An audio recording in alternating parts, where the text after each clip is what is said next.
Folks, we're going to continue artwork today for the adventure we're publishing for Dungeons & Dragons, Crystals of Mabar. Give me a second here to check my signal, make sure I'm live, and then we will go through our intro spiel. If you're catching this, if you're catching this in the future after the live stream, you can skip forward a minute or two if you want. To get past the intro, but for those of you that haven't been here before, my name is Phil Kearney. I create role-playing games, I illustrate them, I publish them online. I've been focusing my attention on Dungeons & Dragons 5th edition for the past 5 years. I publish the work that I create on DMsGuild.com. There are a slew of links in the description down below to previous works that I've created. They all have extensive free previews, so you can click on the full preview button or the eye icon on the right hand side of the screen. If it's a mobile phone, it'll pop open PDFs. If you're here normally for the artwork that I create, there's probably about 150 different illustrations in those books alone down there that are linked that we're highlighting this week. If you're here for D&D stuff, I run games from level 1 to 20 in Dungeons & Dragons 5th edition from in about 200 to 250 hours. So the tools that I build are things that either that I want to have in my campaign that don't exist yet, so I have to build them. And then if they turn out well enough, I can then publish them for other people to make use of as well. Or I will build something that I want to run inside of my own campaigns or my own games. This is Crystals of Mabar. Wait a second. Just summarize here real quickly for you. I just posted that I'm live on Twitter, so if you're still on the Twitter X platform, you can follow me at Phil Kearney. Best way to help the channel grow is to like, subscribe, hit the bell icon. If we can get to 500 subscribers, when we do, I'll post on my Patreon. I will link all of the brushes that I use in my paintings. So that might not be a big deal to people that are here for the D&D stuff. For the folks that are artwork oriented, it could mean a lot. So if you think the ideas are cool, you like the stuff that we talk about, please do stick around. So let's see. We created this book cover around episode 40-something, 45. Then we're on episode 174 right now, so you can jump into the Wayback Machine and check out all the cartography that we've done up to date, along with the book cover that we created at the front end of the project. Right now, though, we're going to work on today. We're going to work on creature tokens. I wanted to mix up the energy a little bit. For the past 2 months, we've been doing cartography for a village and a farmhouse. And it's just for the past month. Anyway, I wanted to mix it up, stir up the energy a little bit, have some fun. We've got Fresh Dead, which are like bloated undead people full of this spore stuff that explodes when it blops out of them. Here's a long dead, which is a silly skeleton with a bunch of thorny bits coming off of him. A bunch of sharp black crystals that will get all infecty if it gets touchy on you. So I wanted to, these are, I believe these are 300 by 300 pixel square spaces. 300 is a 1 inch square. So like in Roll20, or if you publish them and if you print them on your printer, they'll come up looking about like this. So there you go. These are very roughs. I wanted to play with all of these. So if you check out my Spelljammer art stream that I have Monday through Friday in the morning, and jump back to like around episode 120 of that series, you'll see me creating all these tokens. I'll make them in black and white, and then I'll have them in color, and the black and white ones are make it for printer friendly, and then for the black and white for the color ones for people that want to be printer abusive or who are using a virtual tabletop. Like I use Roll20 for most of my games. So for those who want to do that, there'll be a shitload of tokens included with this adventure of the undead varieties. So currently I guess we're making a ghoul right now. So I'm just going to kind of start jumping through, stuff and just creating tokens. This is going to be just a light, loose, I want a low stress day. So that means I just want to let my body kind of just ramble on. And we're going to go down to a 1 pixel brush. So I'm just going to let the muse do what she wants to do today. So where we're at right now with our our village maps is I have to peel apart all the assets, all the silverware and tables, like decor. I have to peel apart all the decor layers and then transfer them over to the from the village to the word I'm looking for is farmhouse map, right? So I got to pick those up and move those over and then get them categorized properly so that they stack up so I can move them around properly. I don't necessarily know what condition the layers are in or even I don't even recall offhand what kind of logic I used to organize them, and I sure as hell don't want to spend stream time organizing layers. What a pain in the ass. That's something I'll do when I'm listening to, I guess, like some music or something at some point. I really don't want to bog down the stream with that kind of garbage. So I just wanted to shift gears and jump into just some creature tokens, because that's basically what's going to happen after we finish all the cartography. We still have a few vignettes to work on, like a map for the Tree of Woe and the like the Haunted Gazebo, the landfill. There's a few different maps that we need to build out yet still in the mists, as well as like maybe 2 or 3 different like a camping map for if the characters decide to camp ground at night in the forest. I need to have a forest map for that. So there's a couple of more maps that we need to build out there, but I really, like I said, I really just I want to switch up the energy today and get in, because we're going to be getting into tokens eventually. So I figure, why not? Let's just get into some tokens right now. I'm having a lot of fun with that, and yeah. So here we are. I want to have a decent silhouette for this guy. So it's a ghoul, right? Ghouls like to grab you and paralyze you and eat you. Let's look up what a 4E, what a 5E ghoul is real quick. So D&D ghoul.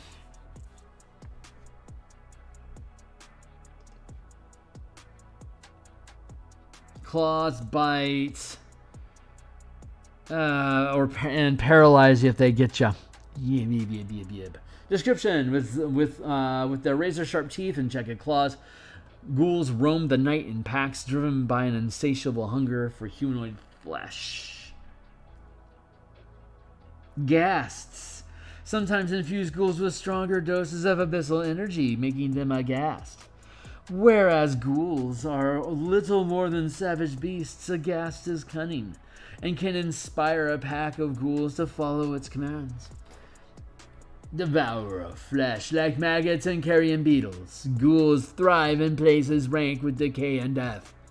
A ghoul haunts a place where it can gorge on dead flesh and decomposing organs. When it can't feed on the dead, it pursues living creatures to attempt to make them dead. Though they gain no nourishment from the corpus they devour, the ghouls are driven by an unending hunger that compels them to consume. A ghoul's undead flesh never rots, and the monster can persist in a crypt or tomb for untold ages without feeding. There you go. Fun. Super into it. And I like using stupid voices sometimes.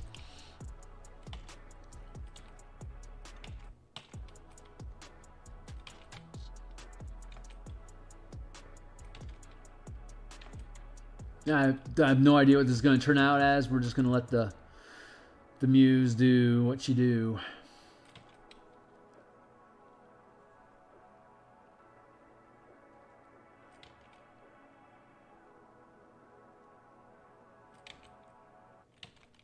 Oh, he just wants to dance.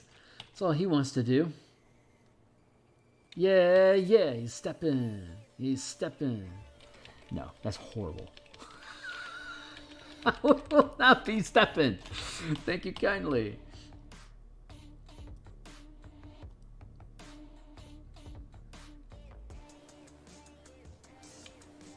I could do a monster manual. Every creature is showing how it dances with its heart.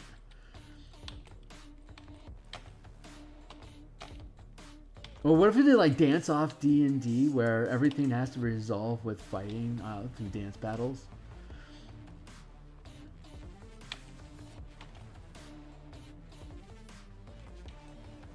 And you have to. We could then reorganize the CRs of the creature based on how well they're capable of actually dancing at all.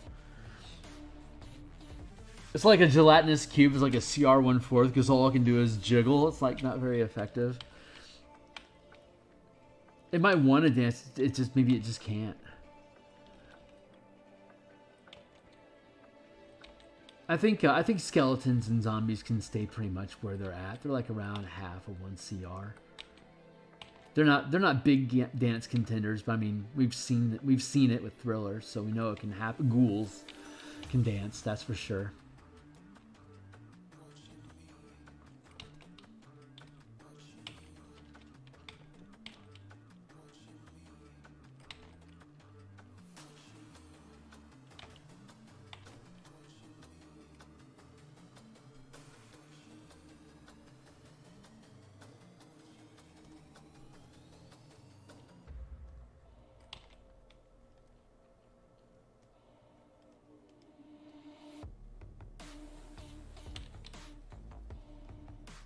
Pose something like that, maybe.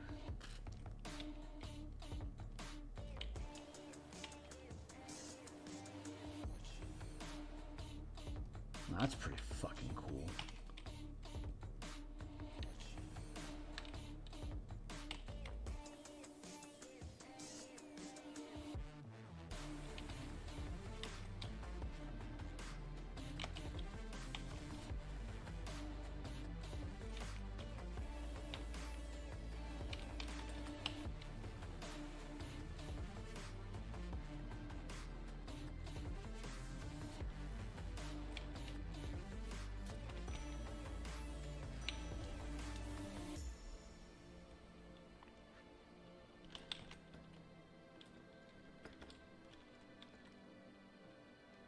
I got this dancing fool idea in my head here.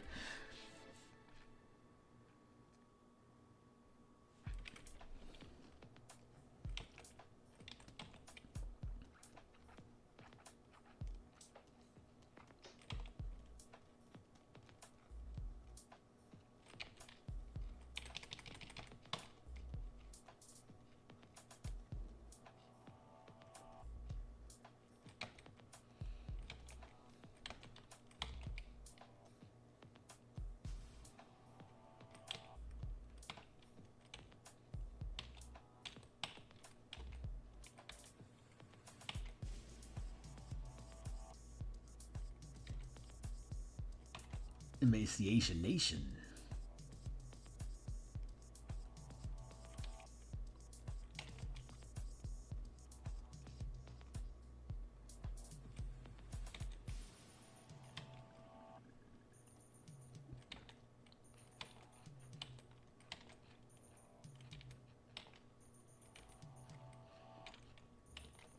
Where are you? Where is your body sculpting to? I like this pose. It's good energy. Really good energy.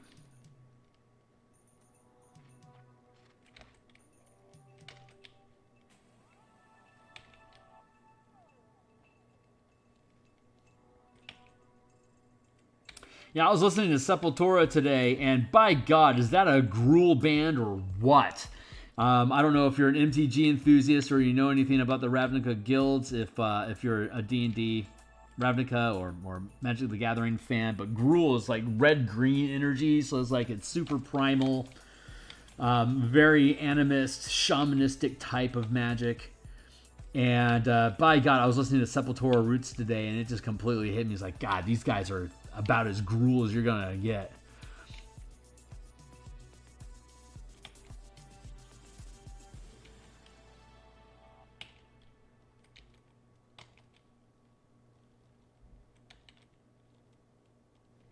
That made me very happy because I love Sepultura and I think Gruul's pretty cool. I don't play Magic the Gathering. I don't have time to play Magic the Gathering as much as I'd love to.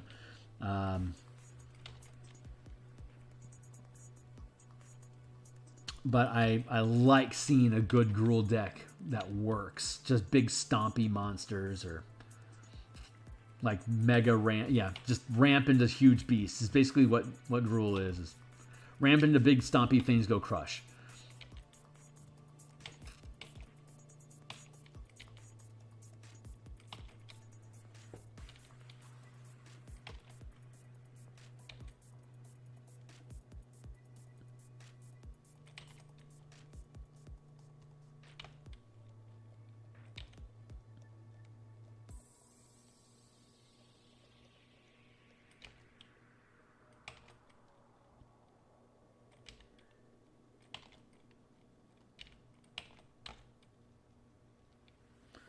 Just putting in some loose anatomy here.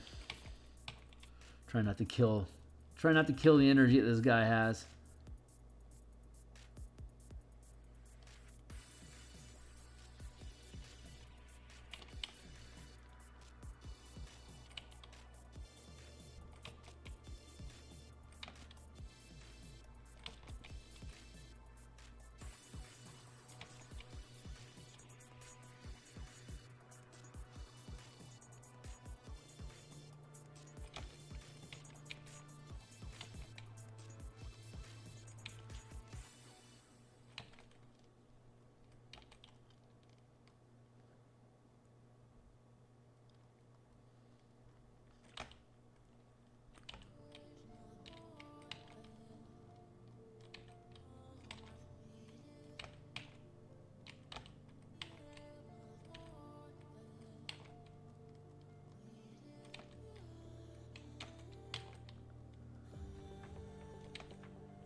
Huh.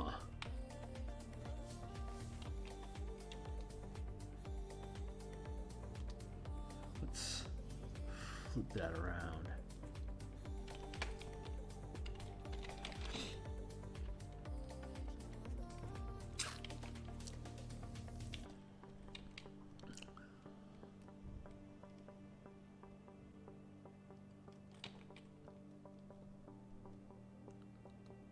Oh, this guy's dope.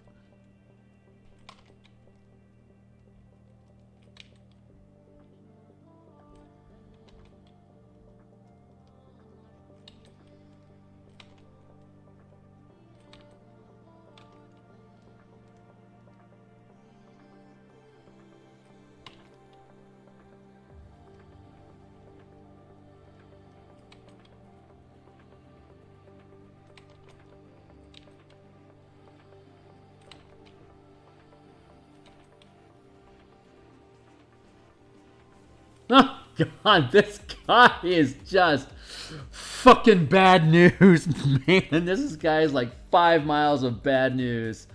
Oh, I love it.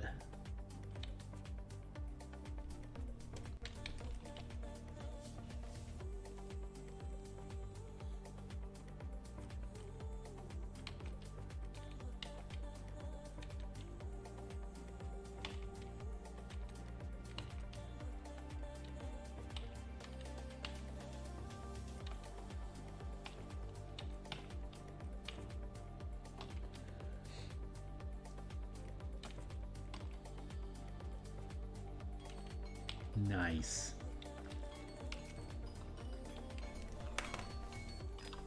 This guy is so awesome. Oh, this is great.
Nice.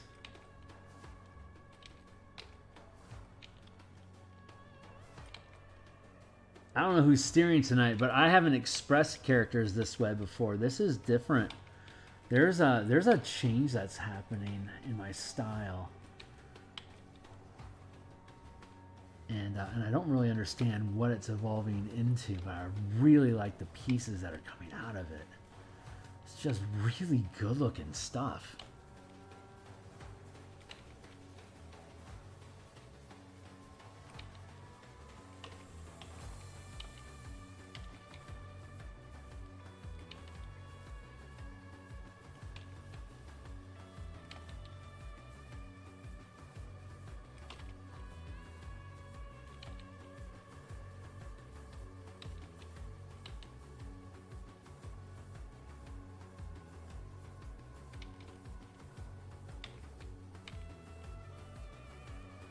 Yeah, this stuff's like really loose and free.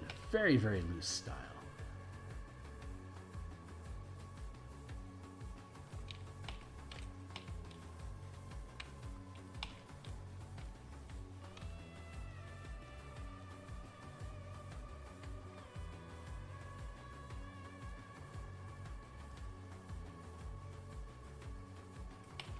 I keep wanting to do a book in like this super loose, just line art. It'd be so fast to produce a book with art like this. God, it'd be so fast and easy. The dream. My dream is to get my color work basically operating at this speed.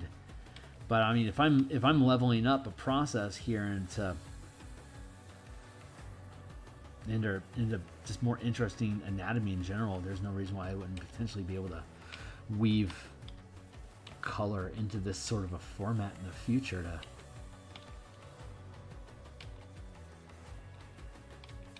be able to create some sort of fusion.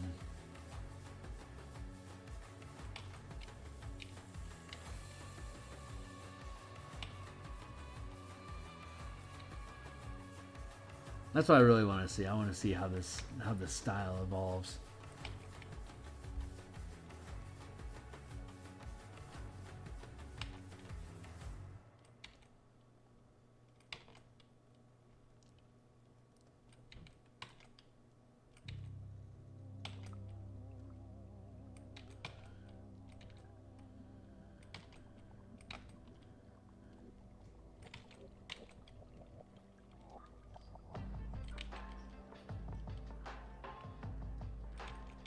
I don't know what the hell's going on over here.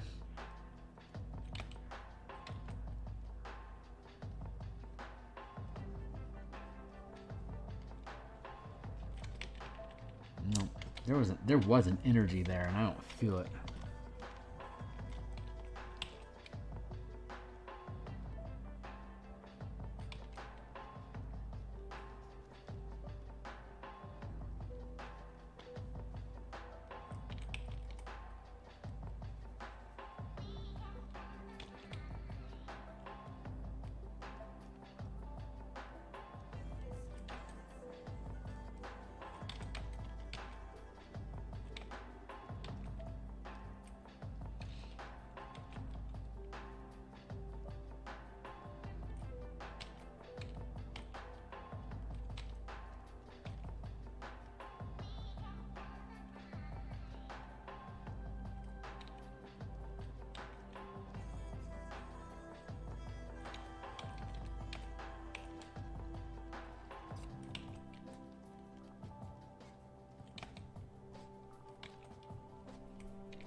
that's going to work.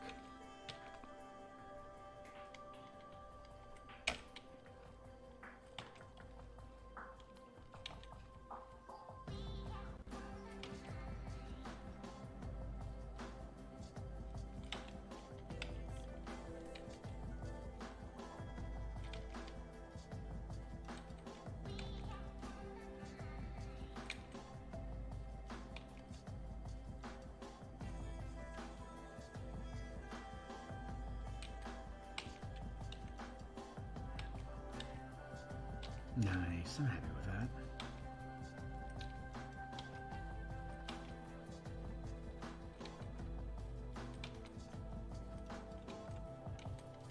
Ghouls are great undead to have in demon sort of lairs because, you know, demons.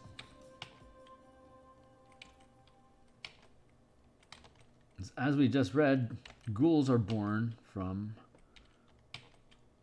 the plains of hell.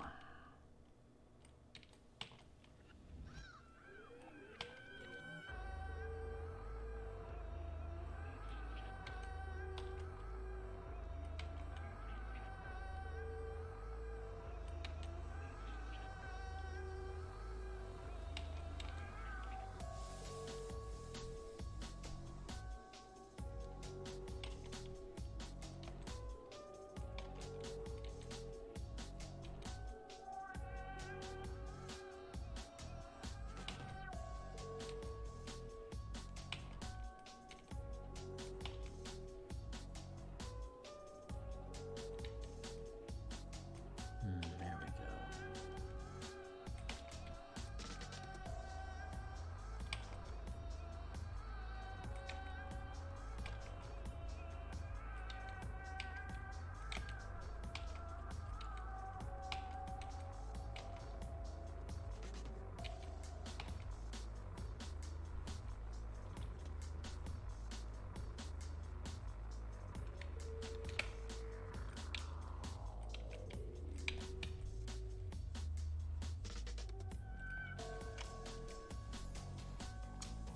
Skew that foot just a touch.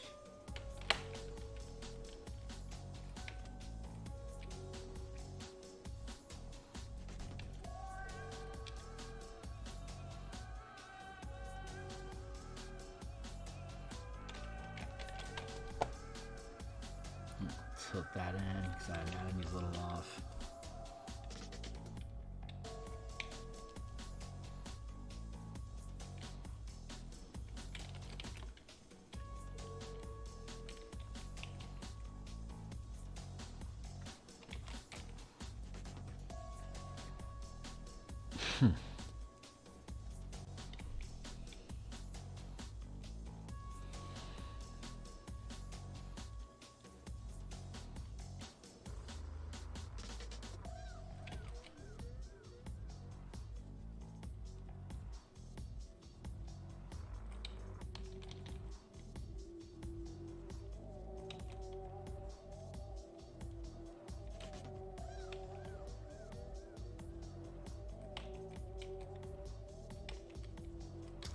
More like a troll than anything.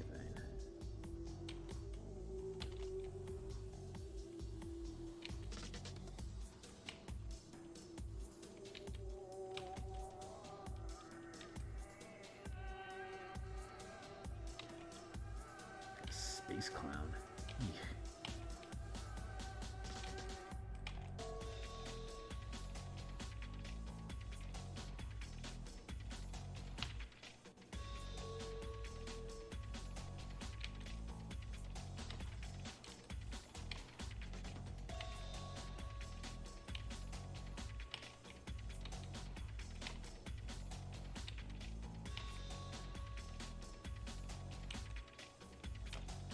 There.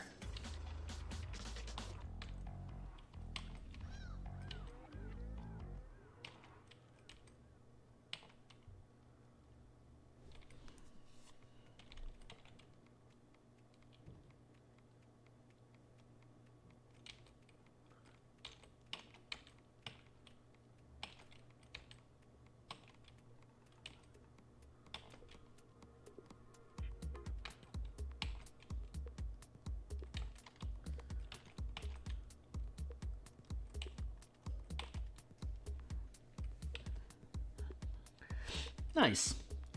I'm perfectly fine with that as being a ghoul.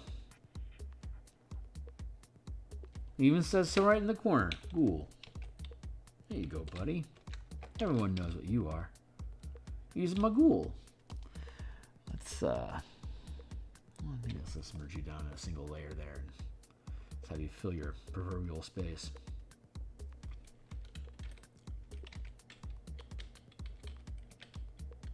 Cool.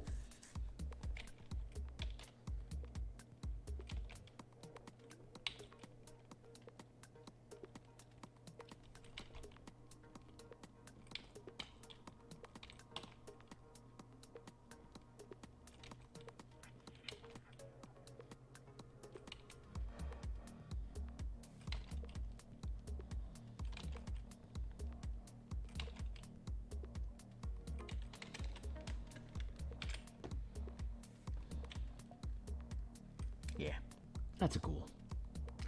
What about this? Oh, that's a shambling mound. Holy God, what all shit do I have in here? Oh, there's all sorts of good stuff in here. Audiugs, Assassin Vines, Bone Knights, Barghest, Plague Hounds, Drowned Assassins, Black Puddings. Holy crap, we got a nice medley of critters to build out here, my friends. Shambling Mound.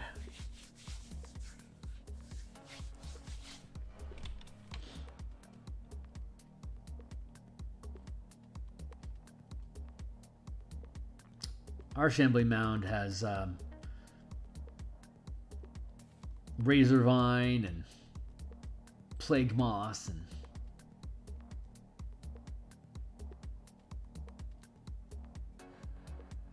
Vulpina.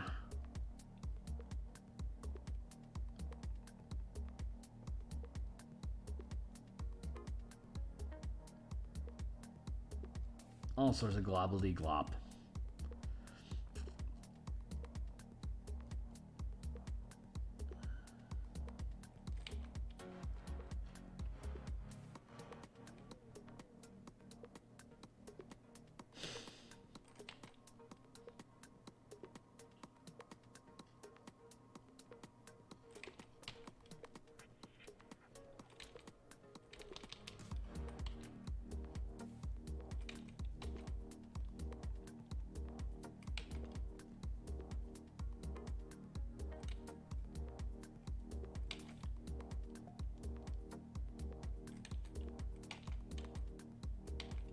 Yeah, let's do that.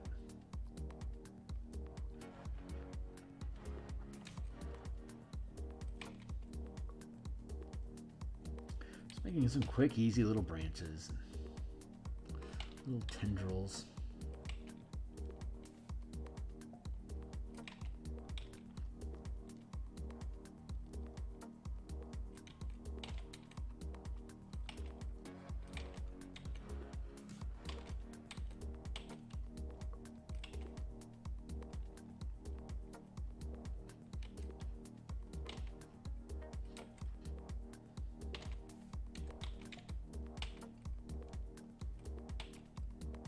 There we go. Some neat little scorpion-like tails. Hey, how you doing? This is a shambling mound. Well, it will be. A shambling mound is a unsentient plant creature that attack people. When you get down into the dungeons of this adventure we've been doing all this cartography for, there's a lot of undead down there, demons, as well as vegetation that's been mutated / corrupted, tainted by the plane of evil, Mabar. There's all this plant life that gets introduced, that's terraforming the environment into a different type of into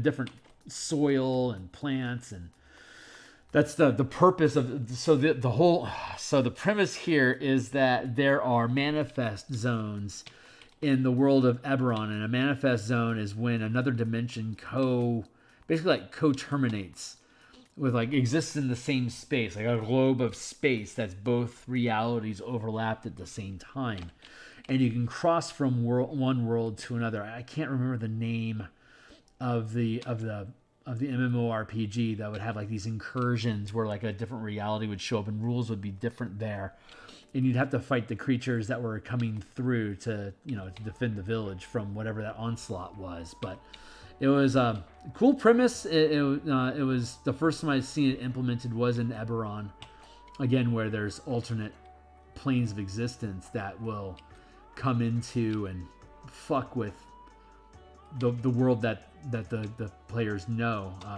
Eberron. But the thing is that when you cross to another dimension, it has its own ecology. It has its own plants, its own natives, its own creatures, its own topography, its own geography, geology. It's its own existence, and so some of these necromancers figured out that a lot of the plants and the soil itself of the plane of Mabar, the realm of shadow, evil, things that go bump in the dark, that sort of stuff. The soil can be used as a component for necromancy and darkness rituals. So if you can just harvest a bunch of dirt, basically you can just dump necromancy world dirt into your ritual, and you can make your necromancy ritual go using that stuff. So the whole premise of this adventure is, well, these necromancers know that if they tap into this plane of existence, they can extract resources from it to do all sorts of necromancer undeady stuff. So they're trying to set up operation here, and your team becomes aware of it, gets hired to stop it, or whatever the plot hook it is that your characters are following. You're interacting with this group that knows what these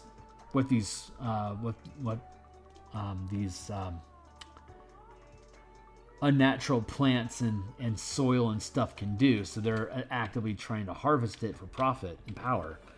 So you're there to shut it down, or to find out it's happening and then shut it down, or to encourage it happening, but not under these guys. So you kill them, shut them down, and keep it open so that the people that do know what they're doing can show up and make the thing work properly.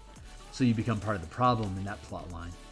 But it depends on what plot hooks you use. So yeah. There's assassin vines. That's right.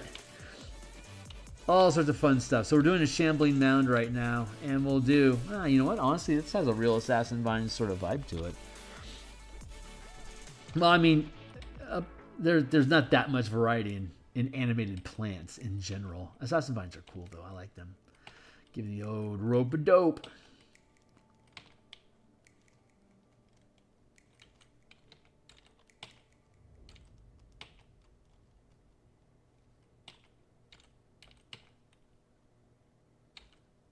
There's this stuff called razor wire.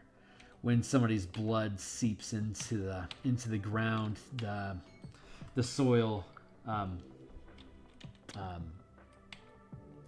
razor vines can start sprouting from them. It's hard like iron, from what you get from the blood. So it's this strong as metal, razor sharp vine starts growing out of wherever a body's left to decay in this environment. And so these shambling mounds have the Vulpina Lotharia, which is the moss that exudes stinking cloud around it. So if you try to fight the shambling mound, you have a chance of getting sick from the stinking cloud spell that the Lotharia just naturally leeches from itself. It has razor vines, so if it grabs you, it can grapple you and it lacerates you. So every round that it's grappled with you, you're taking slashing damage automatically just for holding you because of the razors. And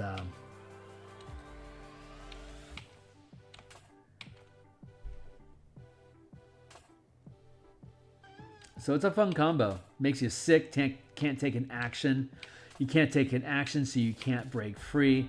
You can't break free, so you take damage again next round. It's a decent, it's a fun modified creature. I'm pretty happy with it.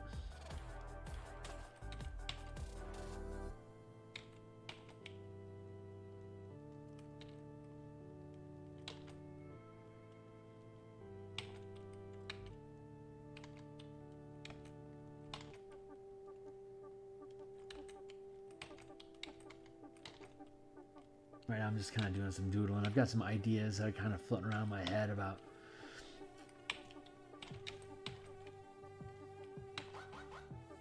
Tharia vines here, or razor wire here, ringing the mouth.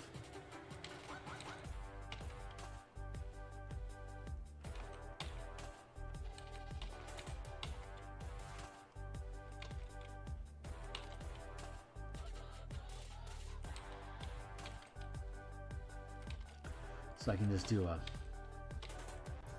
You could okay, so if you have a plant here, and it could have just ropes and ropes and ropes of razor vine that just spirals into a loop that closes off at the back end of its throat. But if it grabs you and sticks in there, it's basically just spinning ropes around you with razors on them, kind of like just like multiple buzz saws while you're inside its mouth.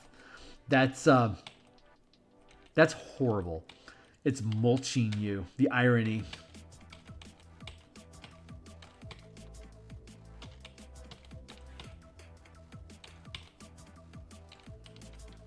Being mulched by a plant.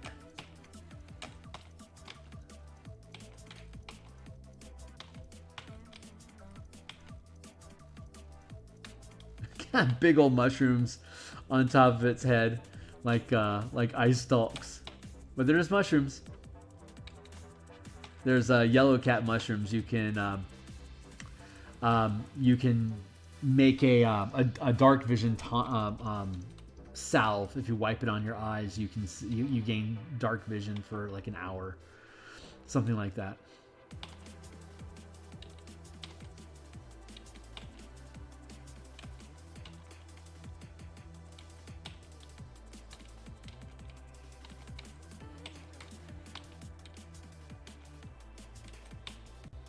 Such a fun plant.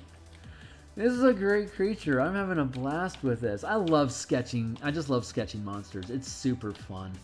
It's light and loose, and I really just needed a light-hearted night of just throwing pixels around, you know.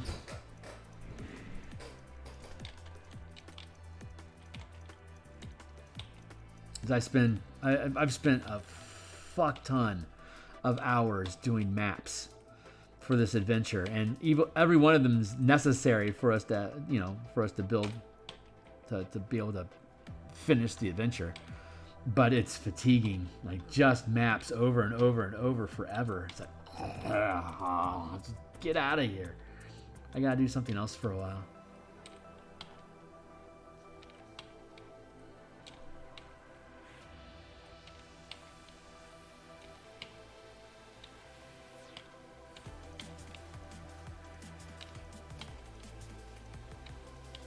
I'm getting a real Audrey 2 vibe off of this guy, and I'm super cool with it.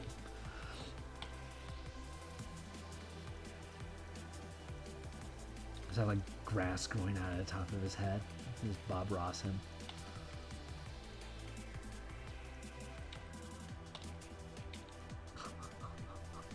Such a fun piece.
I don't know what's on my mind. I've been working on the Saturday morning commission. I'm starting to fall behind on that. So I have to spend some time in my evenings working on that instead of the Spelljammer stuff. And I am just absolutely in love with that painting. It is a very fun project. I'm finding all sorts of really neat new lighting and shading effects that I'm playing with, and like it's been transformative for me. Okay, I've talked about this before. Occasionally, you'll evolve. Your art style just spontaneously levels up, and it's like, hours logged equals experience. So after a while, your art just gets better.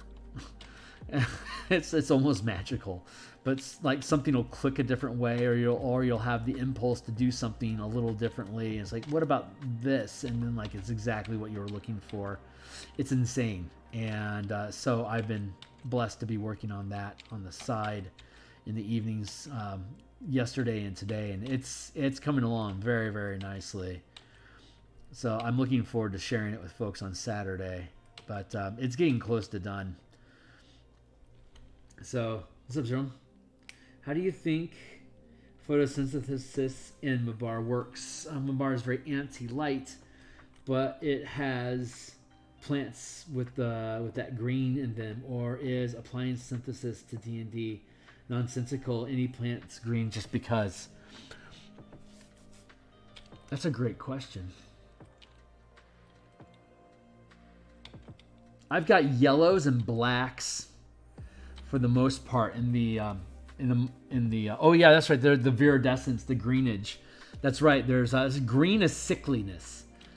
Generally, like an iridescent green, like a puke green, is going to feel unnatural and sickly to people. So I think Mabar uses green, not so much that it needs it, but that seeing it just feels like the type of green that Mabar wants to, and I do say want very specifically, as though like the plane itself has a sentience that's sinister, and that it knows its prey is mortal life that exists in Eberron. So if it wants to torment and scare, then the plants should be recognizable but unnatural.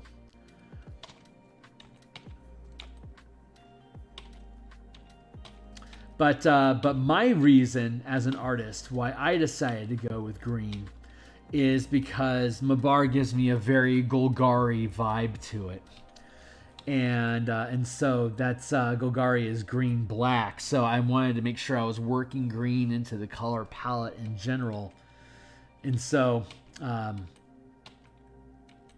green being nature, like it's like in Magic the Gathering, green is exemplified as just like nature itself, like nothing specifically about nature, just the fact that things have a nature. The plants and animals factor into it as well. But like if you were to convert Magic the Gathering into a Wall Street game, then the stock market would be green. The people that are betting into it would potentially have like red, black, blue, and white energy, but the stock market itself would be green, because the stock market is just doing what its nature is, which is processing numbers. It's a data flow of information. It's not blue or white because it's structured, or no, stock markets can be incredibly chaotic and prone to emotion. It's often made fun of as being the stock market is a way to quantify the emotions of rich people. So there's a lot of fun riffs you can go on that. So it's just nature itself, and so to me, Mavar, it's every plane of existence has a nature, but my thoughts towards it is that it's just sinisterness.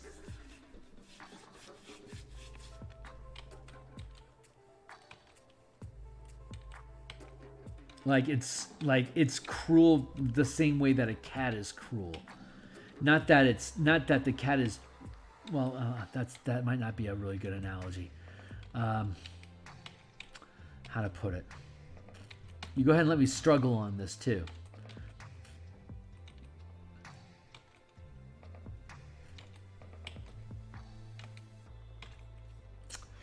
You can't have a plane of total darkness and just pitch blackedness. Otherwise, there's not much terror to be beheld. But the very nature, as I understand Mabar, is to torment. So there has to be something that you can acknowledge and interact with for it to be scary. For it to be able to scare you, you have to be aware of it as a threat. So it has to have some sort of lit presence. But that putricity of being unnatural and making fun of reality as a way of tormenting or teasing the natural denizens of Eberron, I think that comes off as, it's not an emotion.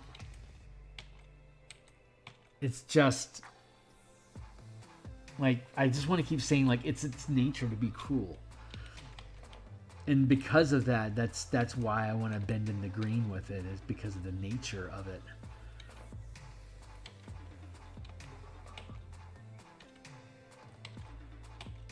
Anyway, that might be horrible.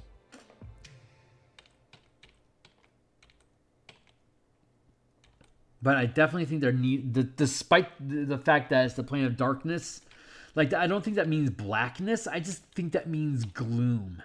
You know, like a lake with thick peace fog with creatures floating through it that want to kill you would be a great Mabar scene. But it would absolutely require some sort of radiant light, like diffused light in the mist, for you to be scared of the shapes that you think you see out there in the mist in the first place. So, the morning dew in the area is being this thick,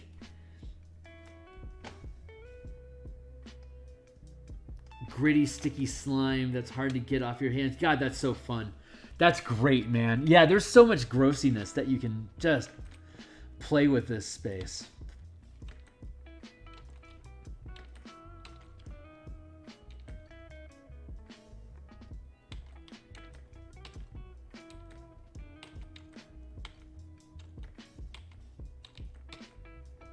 I don't feel like I answered that question very well, but I don't think I have a better answer to it. It really was the Golgari thing, though. It's just the black-green magic gathering vibes I get off the place. Just said, well, okay, you can have light that is green then. That way you're staying true to the color palette that you think, but still having that visual presence so that people can see what's going on.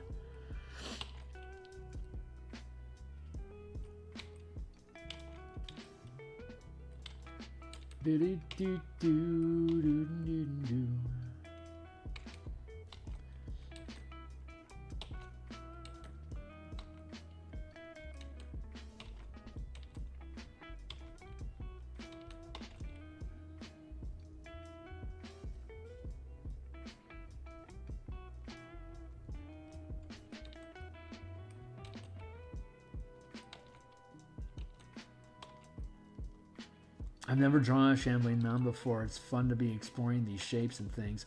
I know there's tokens you can get for free for shambling mounds or a lot of the stuff that's in this adventure. But I've never had the excuse or there was never a practical reason for me to want to pick this other than I'm just going to draw a bunch of monsters for no reason. Like, I don't have time for that. I have to have a reason to do stuff. And so it's this is a great excuse for me to create some classic creatures that never had the time to do.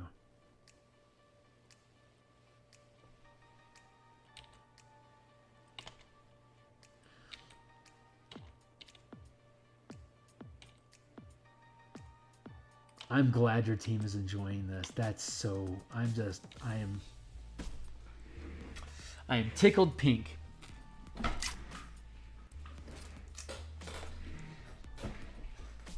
I can create something that the people have fun with. I didn't ask it for you to answer right away. I asked it so you could ponder it for the next 2 months. Coloring the plants.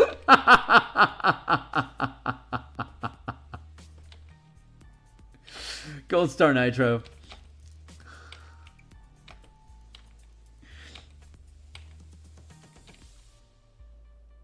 Eternal Shit Kicker.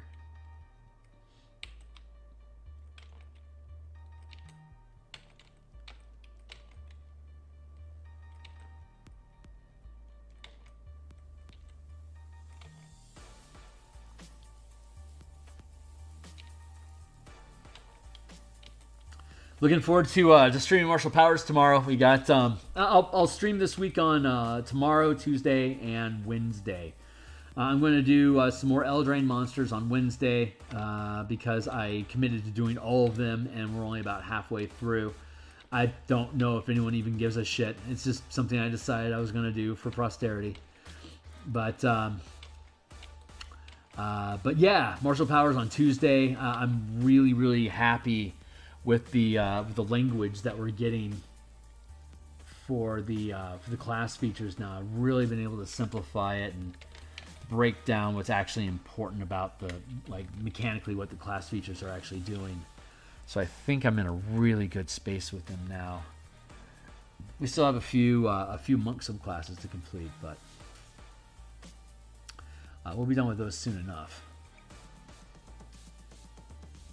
And we'll move on into as soon as the Saturday morning painting's done, we're going to start doing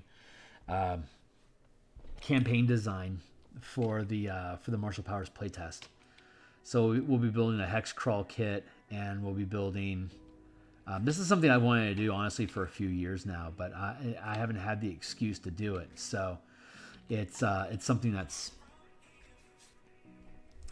I can justify investing the time into now, using the Martial Powers as the excuse to do so, because of the color mana system that can be used with it for the Ravnica setting. So I get to use the Ravnica setting, which means I get to use the Rubble Belt Hex Crawl campaign idea of having characters traversing through random color terrain, dealing with different creatures and mana threats based on the color of the hex that they're moving through at the time. Though I'm not going to use hexes, I'll use squares because I'm a square kind of guy.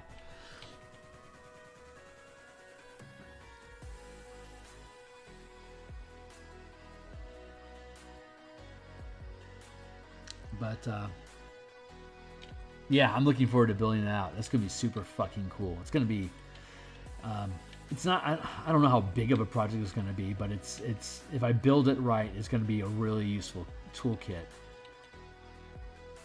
You know, for people that want to do Ravnica stuff, I guess.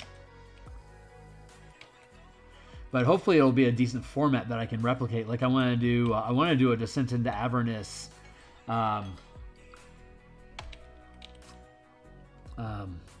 what is it? Iron Trenches. The Iron Trenches campaign, where the endless foxholes and dug trenches throughout Avernus between the Blood War are anywhere from like 5 feet to 500 feet in size, and you've got the Infernal War Machines that they introduced with Descent into Avernus that I want to lean into as an entire like salvage ecology that exists amongst the night hags that run around inside of Avernus. So I want to build that out into a more robust narrative. And I think I'll probably be able to use a similar format of hex crawling from the Rubble Belt that we're trying to develop. So if I do it right, we should have a pretty flexible kit that I can put out there for people to make use of.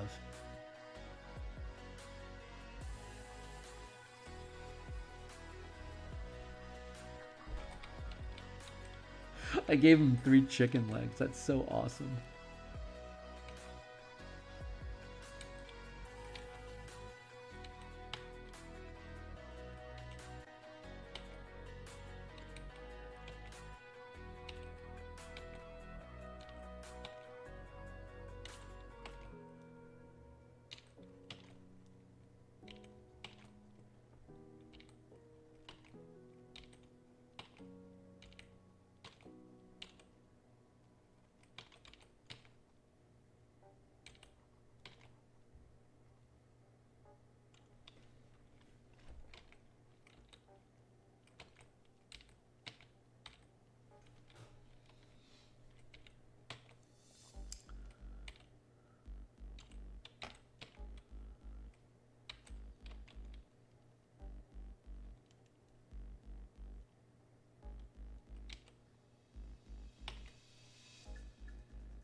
So I've started eating cauliflower, riced broccoli, and zucchini pasta instead of flour and starch. And because I've been doing the intermittent fasting, which means I'll eat once a day, and then I'll restrict the amount of calories that I eat during the time that I'm eating in the first place. So I can get a lot of, you can eat a shitload of veggies and not consume a lot of calories in the process. And I had created basically a ratatouille out of zucchini noodles, riced broccoli, a beef stew in a can,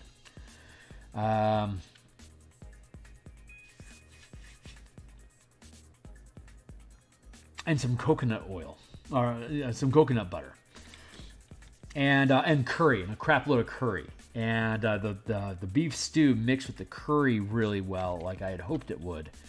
But it made like this big ass bowl, like a salad bowl full of the soup, and it was so dense I could only eat about half of it. But all of that bowl was only about 600 calories worth of vegetables, because a lot of it was water content. And it's like I only eat about 300 calories of it, and that was it. That's all I've had for the day. So I'm like, God, this veggie pasta thing is fucking insane. Because basically every 3,000 calories of food that you don't eat, you'll lose a pound of weight. So if it takes you 4 or 5 days to, like, once you figure out how many calories a day your body really needs, like I need about 2,200 calories a day at 230 pounds to operate and maintain the same weight. So anything less than 2,200 calories is going to end up causing me to lose weight. So I can knock down about, if I have a 300 calorie day, I can lose a pound every other day that way, because I'm going to be knocking down around 1,800 to 2,000 calorie deficit of what my body actually needs at the size that it is. So the only way that the body can compensate for the deficit is make the body smaller, so it starts eating the fat. So that's how that goes. And as I get smaller in weight, I need less calories to operate per day, so my gains happen less quickly, until you get down to a point where I only need like maybe 1,700 calories a day to eat, and so I'm not going to be losing nearly as quickly. But it was really fun discovering that. So I have this big ass bowl of basically ratatouille waiting for me tomorrow. It's like I just couldn't eat it today. It was awesome. I'm thrilled with that. How easily the weight's coming off. I started like 2 months ago. I was 245. I'm down to 220 now. So I've lost. No, it was 3 months ago. Sorry, 3 months ago. I'm losing 8 pounds a month right now. And still having, enough food to feed me. That's a decent shambling mound.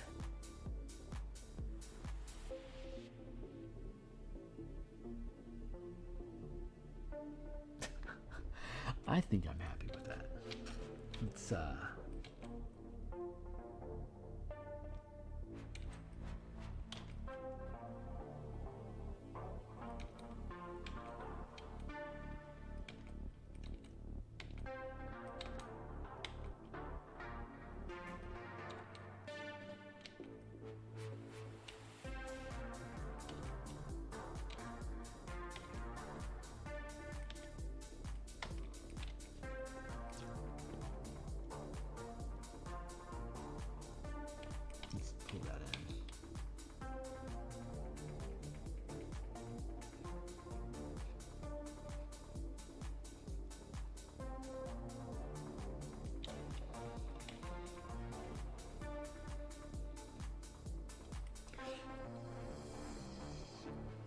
what if all the mawar plants were covered in sticky, gicky fungus? Oh, I see what you're saying.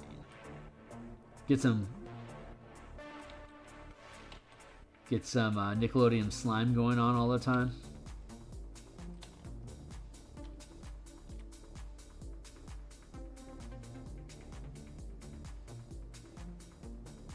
Ah! Neat.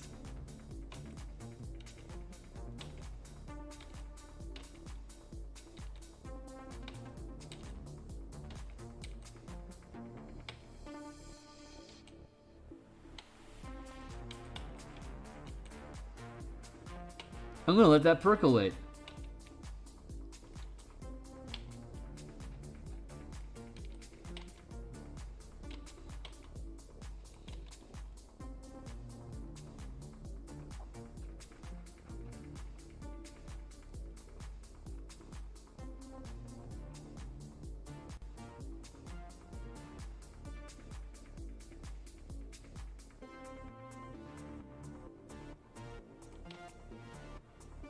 I like that idea, though.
Also give you a great excuse to diversify plant monsters with acid damage. Ooh, neat.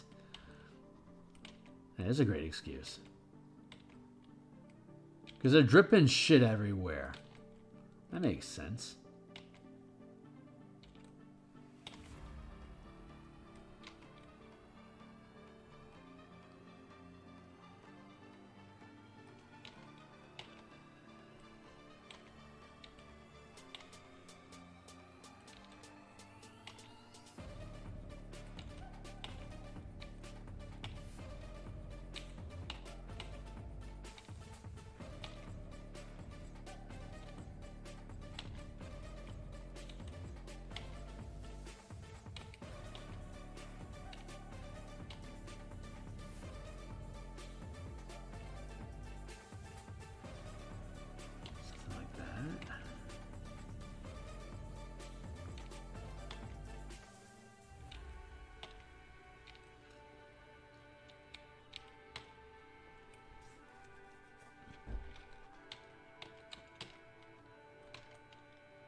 Even more, an excuse to include passive abilities that activate when you grapple somebody. Yes, very much so.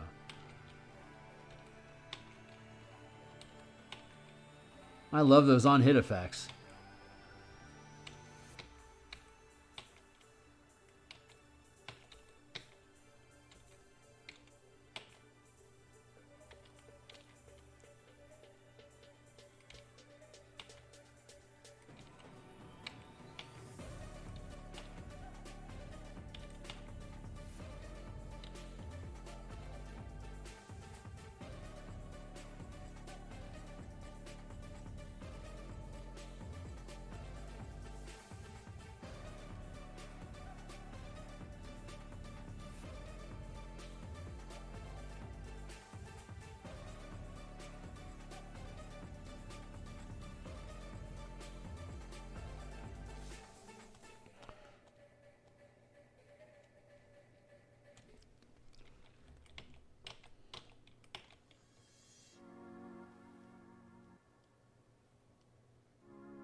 Drippy.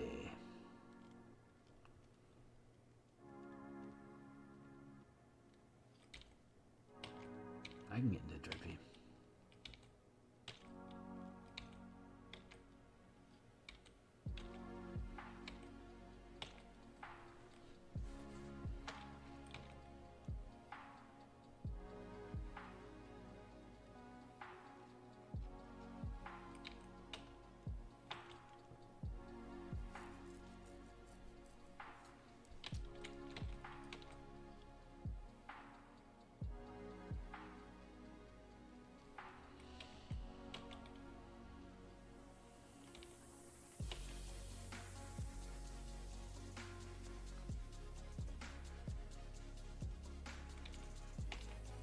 Tufts.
Nice.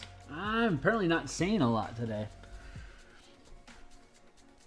All right, so be it.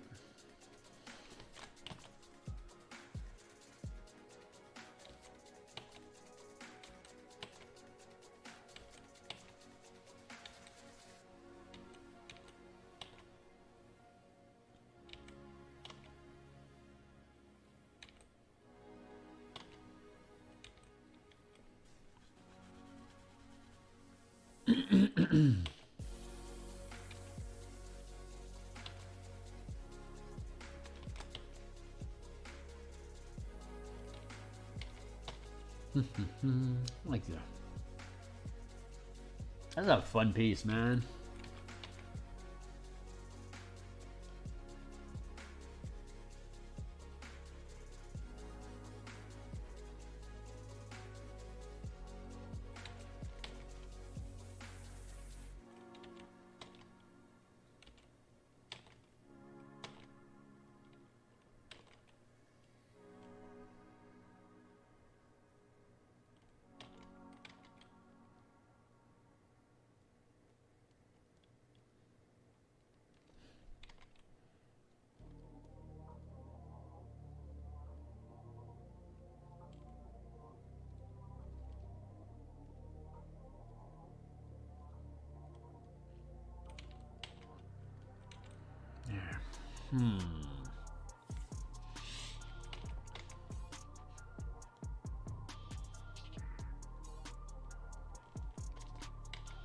How do I want to build this guy out?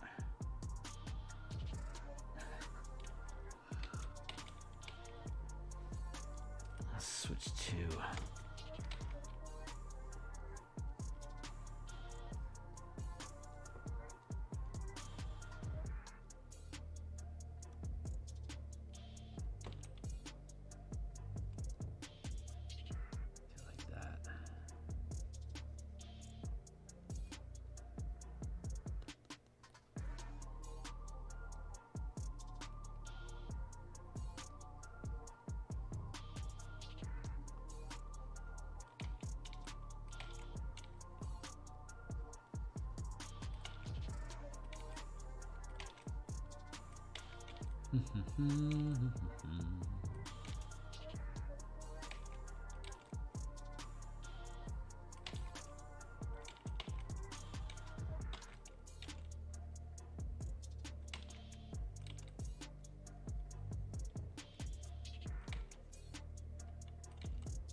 like that.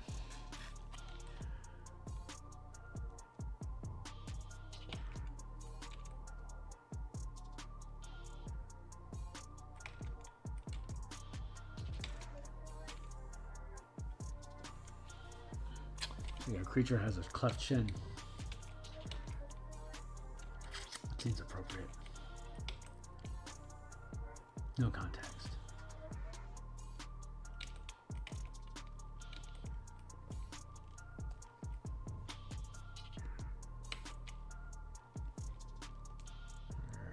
Down.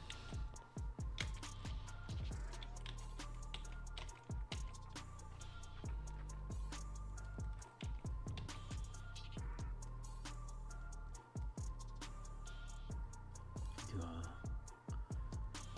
one there. We can have one here. Ironically, I'm just gonna have to turn around and do an Otiug in a little bit, and Otiug and Shambling Mounds feel a lot alike to me.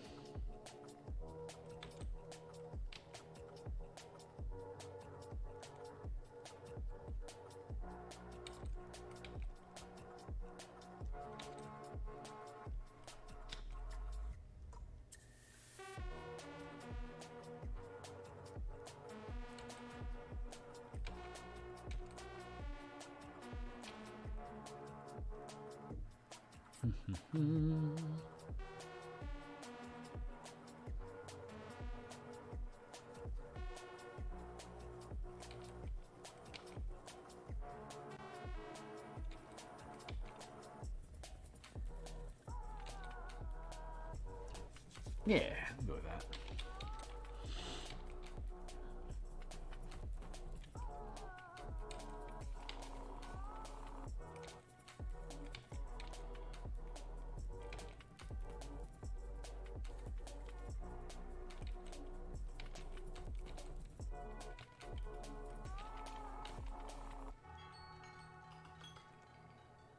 Well, there's another 20-minute timer.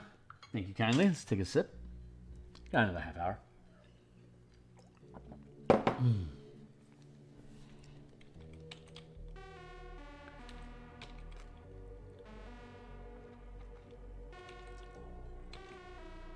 Let's see.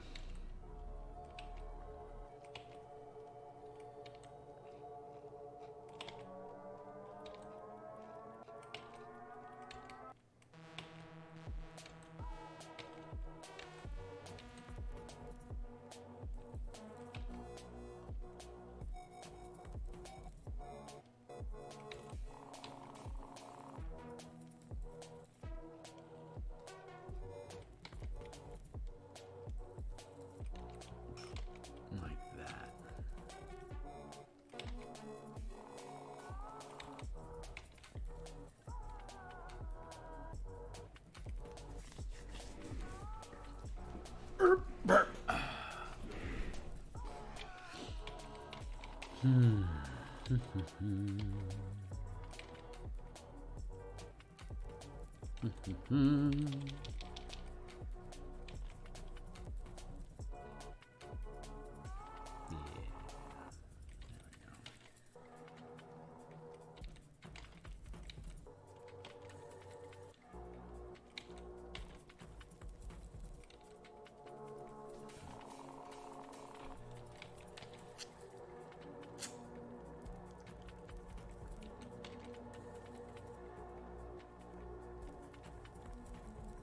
Something like that.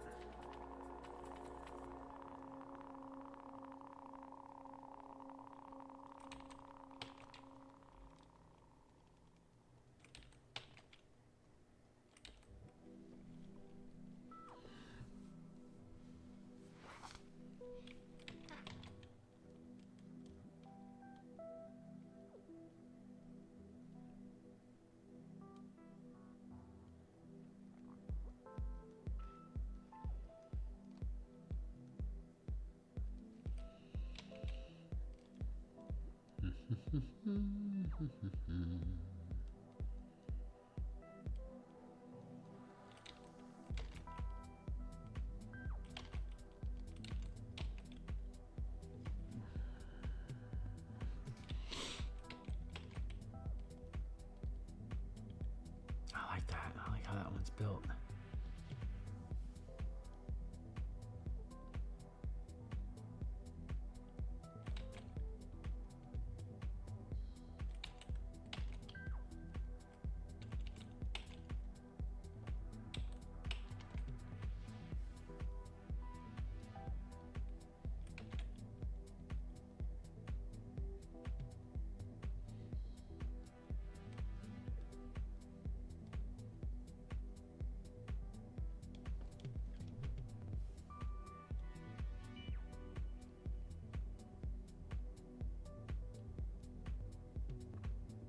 Yeah,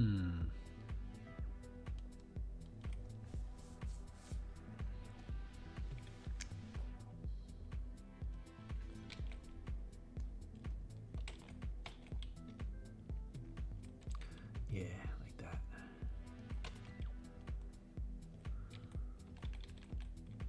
Trim that down.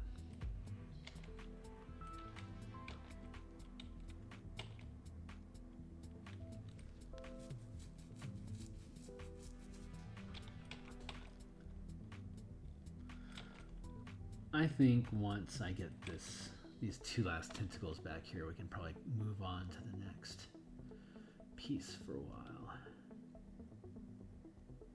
Come back to this in 3 months.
Digging these shapes. This is fun.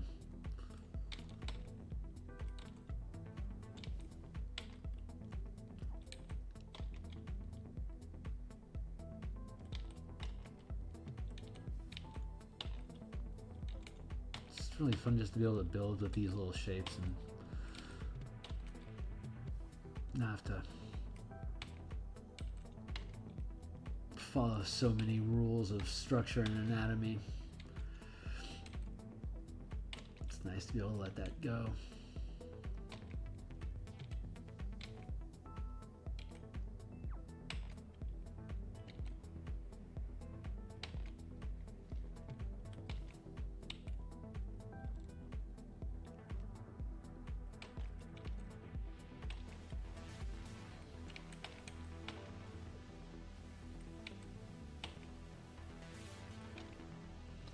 There, not bad.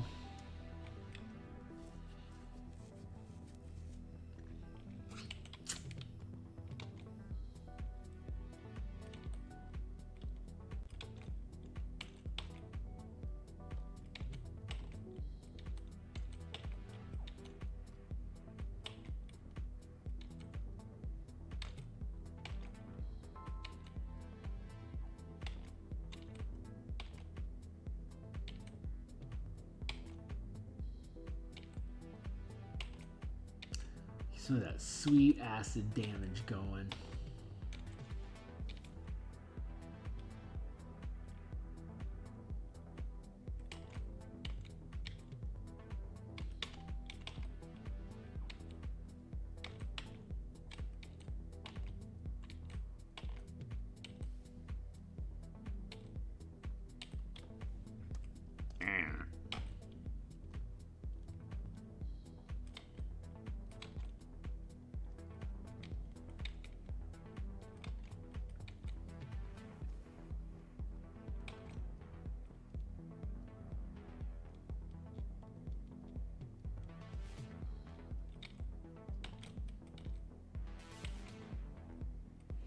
Smudge these down so I can start having these two things put together.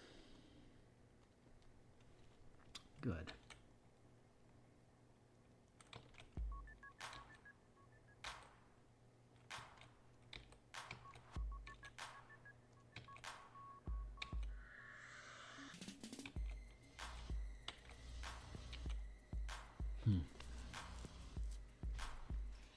I think that particular barb is just muddy, muddying up the picture.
Throat chakra's choking up.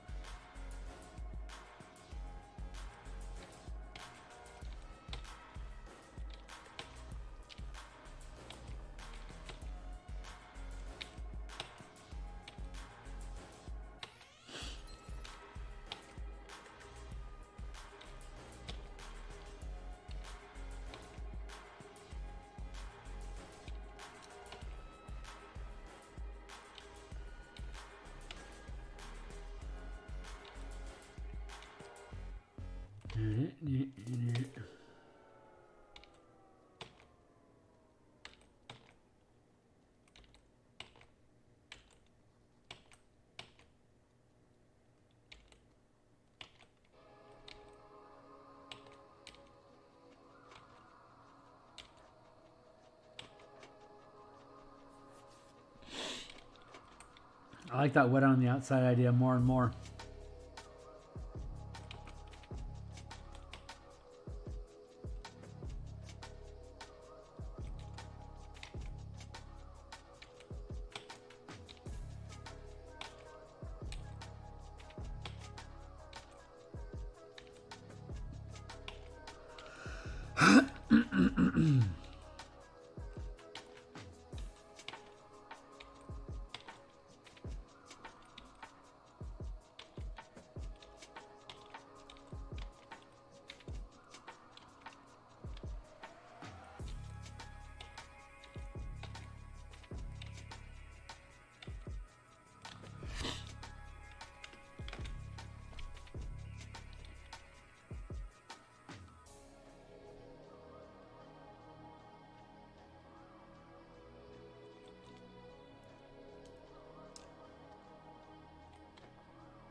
Yeah, I'm good with that for now.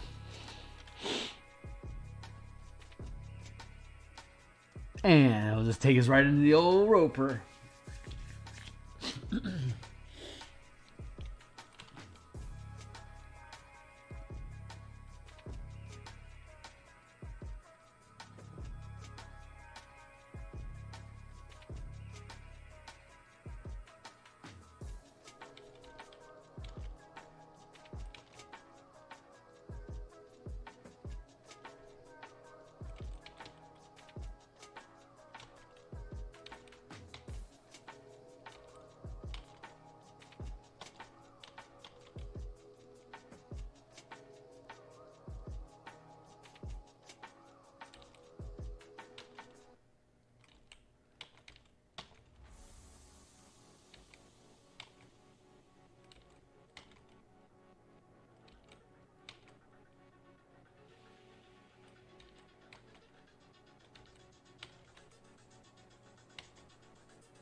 This will be a great Halloween piece once it publishes.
This guy's pretty great, too. Oh.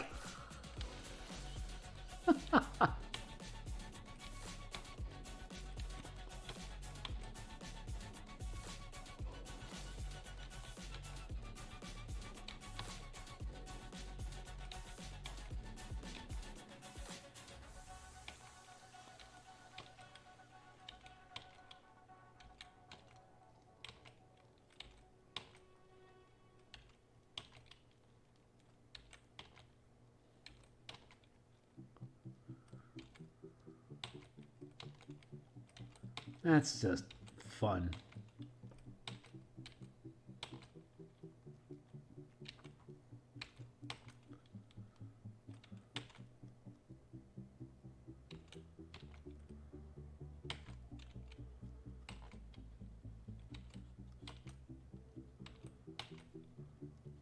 Now I just want to make a bunch of like tiki statues out of steropers.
There we go.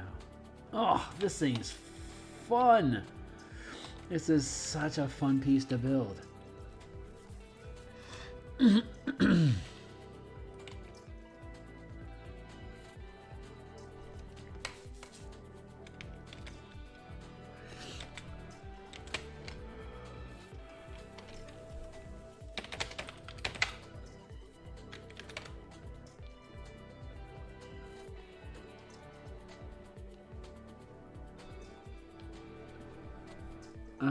Let's see. 6 tendrils living in caves and caverns throughout the Underdark. Voracious ropers feast on whatever they catch and seize. A roper eats any creature from Underdark beasts to adventurers in their gear. A roper has the appearance of a stalagmite or stalactite, which often allows it to attack with surprise. The creature can move slowly using thousands of sticky cilia beneath its base. Creeps up cave walls along stone ceilings, finding the best position from which to attack. Roper is an evolved, mature form of Underdark hunters. The Roper is an evolved, mature form of Piercer, with which it shares its rock-like appearance. Too close, blah blah blah. It has six nubs. A Roper has 6 nubs set along its body, through which it extrudes sticky tentacles that bond to whatever they touch. Each tendril sends out hair-like growths that penetrate a creature's flesh and sap its strength. As a victim can struggle only weakly at the Roper reels it in. If a tendril is cut, though, or broken, this Roper produces a new one to replace it.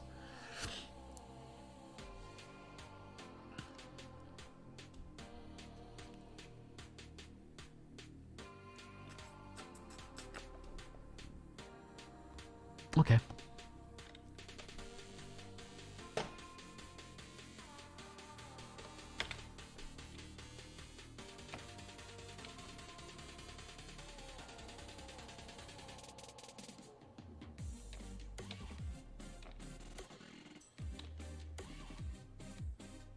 There's definitely a tentacle thing going on, like a big tentacle theme going on with the creatures. Because we've got the Roper, we've got the Otyugh, we've got the Assassin Vines. We have the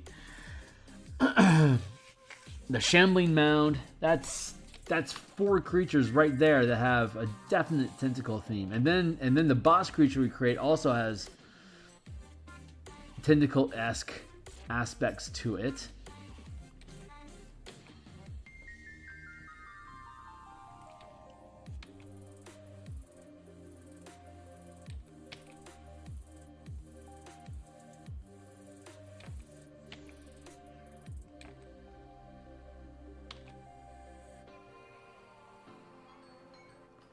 Yeah, I hear you, timely timer. Beep beep beep beep beep. Derp.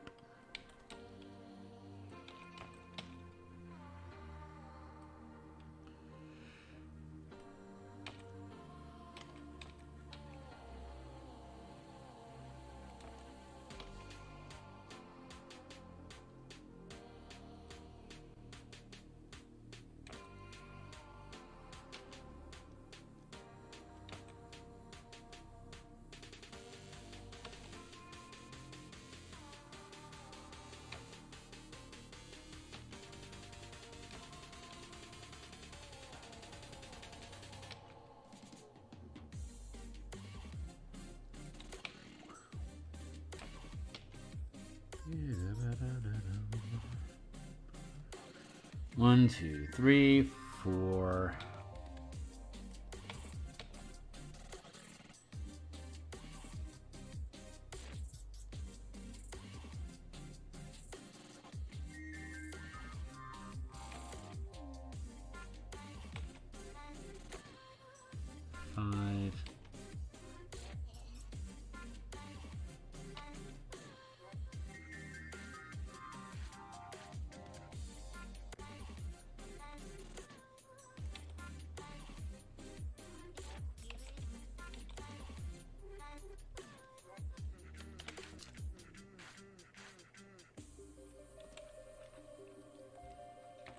That's not horrible.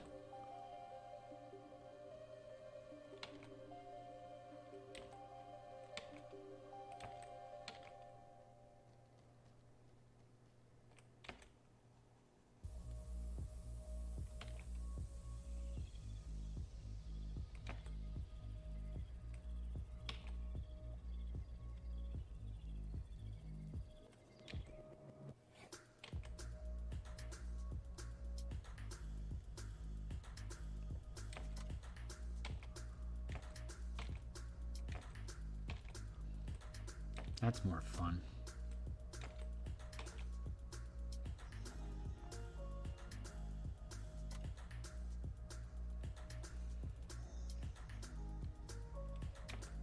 Yeah, I like that.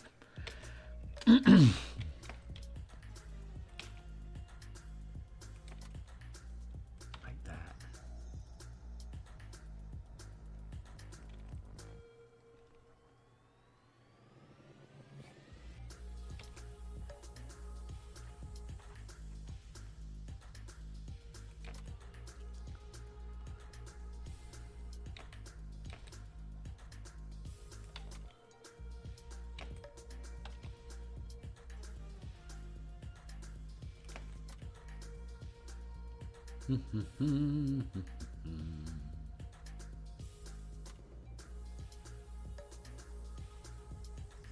When Muse says we're done with this roper thing, then we'll be done for the day, which will probably be in a few minutes.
There, like that. I like the stringiness of this, how whip-like they are.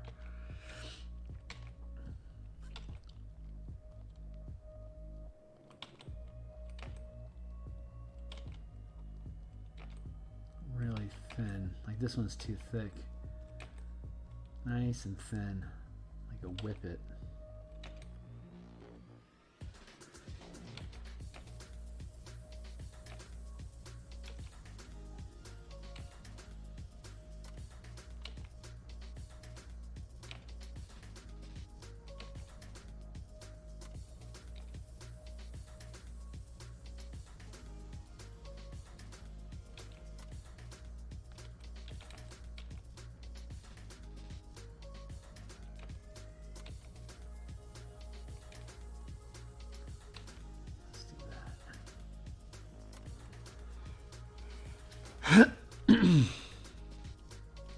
Now we could probably squish these in a bit.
We'll come back and work on him some more. I'm enjoying this. I want to keep working on these. I want to keep working on these. This is what we're going to be doing for the next couple weeks.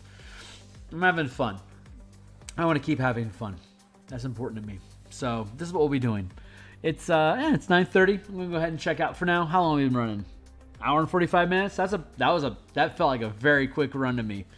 I had a lot of fun. Ropers, ghouls, shambling mounds. When we come back next week, we'll do more viney tentacly stuff with assassin vines. Nitro, thanks for hanging out with me. Anyone else that's catching this in the future, be welcome to hang out too. Love to have you. Like, subscribe, bell icon. We're trying to get the 500 subscribers. If we do, we'll put all my brushes on my Patreon, no cost, for people to grab if they're art enthusiasts. So I'll see you guys on the other side. Oh, I'll be back in the morning. Do more Spelljammer art at lunch tomorrow. Probably around 1:30 Pacific time here in Seattle. I'll continue the Martial Powers project, converting more monk subclasses into the martial power paradigm, and take a look again at the new mechanics that we have for all the martial classes that we've improved. And then we'll be back Wednesday morning for more Spelljammer, and then Wednesday afternoon at lunch we'll do Eldraine monster conversion. And then Thursday morning, we'll do more Spelljammer. And then Thursday night, we'll do more of these creature tokens for this Eberron adventure. Friday morning, we'll do more Spelljammer art. And then Saturday morning, we'll continue our book cover commission. Got huge progress on that. I'm really excited about it. And then that'll cap us for the week. And we'll float back around on Monday. So, yeah, that's our plan for the week, guys. I'm looking forward to catching up with you. Thanks a lot. I am out. Cheers.